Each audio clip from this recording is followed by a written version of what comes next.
The shock surrounding Jin's unexpected visit to Cha Eun-woo's military barracks did not fade, it intensified, spreading across Korea like a cultural tremor that raised one pressing question.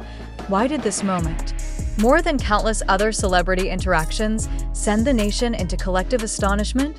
And more importantly, what does this reaction reveal about the socio-cultural expectations placed on Korea's most influential figures? These questions lingered as the public tried to make sense of a scene that seemed simple on the surface, yet deeply symbolic beneath it. Observers pointed out that military spaces in Korea carry exceptional weight, spaces of discipline, hierarchy, and national identity. When Jin, one of the nation's most globally recognized figures, stepped into that environment not as a superstar, but as a fellow soldier offering support, the contrast was powerful enough to capture the entire country's attention. But was the shock rooted in admiration, or did it reflect society's complicated relationship with celebrity presence in traditionally rigid institutions? As discussions spread, people wondered whether the emotional embrace between the two idols was interpreted too dramatically by the public. Was Korea reacting to the moment itself, or to the amplified narrative created by social media loops, selective edits, and commentary-heavy posts? Clips circulated rapidly on TikTok, Twitter, and YouTube, each one framed with different captions, tones, and implications. This led many to ask, are we witnessing reality, or a version of reality shaped for engagement? The lack of official statements from both agencies added another layer of mystery. Without clarification, the narrative became a breeding ground for assumptions. Some speculated that Jin's visit represented a powerful show of solidarity between generations of top-tier idols.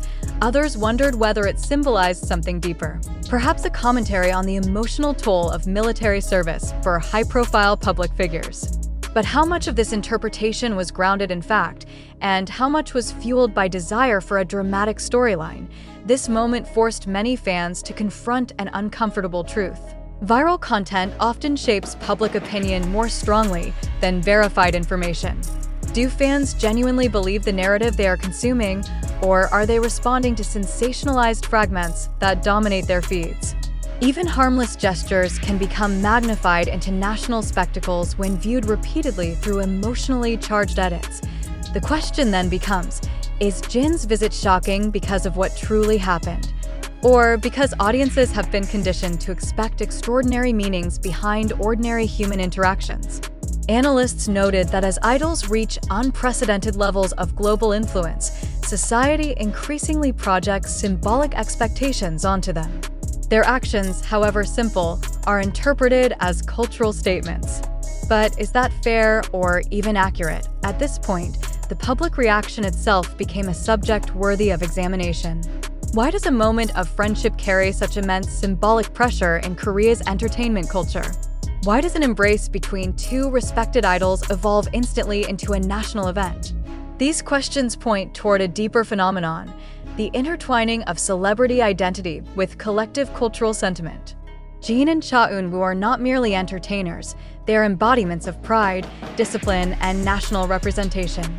Perhaps that is why a single visit could shake the country.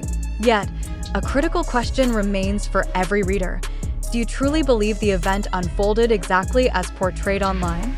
Or is it possible that the dramatic interpretations overshadowed the actual context? Without verified accounts, audiences are left to piece together meaning from edited clips, reposted footage, and dramatized commentary. This raises another essential inquiry. Is this a factual report or a narrative elevated by the machinery of social media sensationalism? We encourage viewers to confront these possibilities directly. If the same footage had been shown once, without dramatic soundtracks or speculative captions, would the public have reacted with the same intensity? Or does repetition and emotional framing create an illusion of significance? Consider how easily a moment becomes mythologized when millions participate in shaping its meaning. The information circulating about this incident comes from multiple unverified sources, including TikTok edits, YouTube breakdowns, Twitter threads, and fan-generated commentary. As such, the full truth remains uncertain. This is why skepticism matters.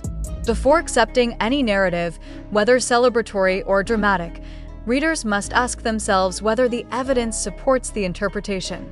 As the discussion surrounding Jin's visit to Cha Eun-woo's military barracks continued to spiral, a new layer of tension began to surface, one not rooted in the event itself, but in the audience's reaction to it. And maybe that's the real story here. Why did this moment explode so aggressively across platforms? Why did people immediately assume deeper meaning, hidden messages, or secret tensions behind what could have been a simple, supportive meeting? And more importantly, do viewers even realize how quickly they jumped to conclusions? This is where the line between fact and fabrication gets alarmingly thin. Social media doesn't just spread information, it amplifies emotion. It rewards speculation. It encourages dramatization. So let's pause and ask, did the public truly witness a major cultural shock, or did they simply fall into the emotional trap set by viral content ecosystems? TikTok clips edited with slow-motion filters and sad piano instrumentals can turn even the friendliest moment into a supposed scandal. YouTube commentary channels can transform silence into suspicion.